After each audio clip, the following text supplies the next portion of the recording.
Hey, my name is Michael with Central Alps, and today we're going to be doing a walkthrough video on this 2022 Jeep Wrangler Rubicon 4XC. We put a 2.5-inch rough country lift on it, some 20x10 Fuel Rebel D681s in the bronze finish.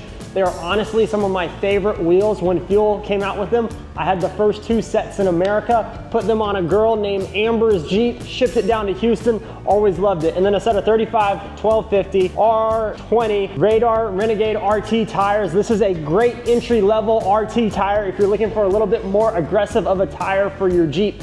Back that Jeep, when these Rebels came out, had the exact same tire and wheel setup.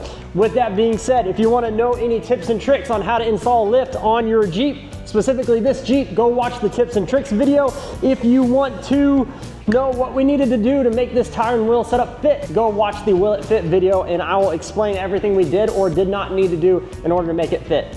Thanks again. Let us know if you have any questions, any comments, any concerns, complaints, fears, doubts, worries, hurts, habits, hangups. Would love to help you out with all of them.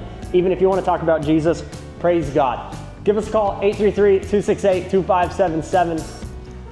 See you soon.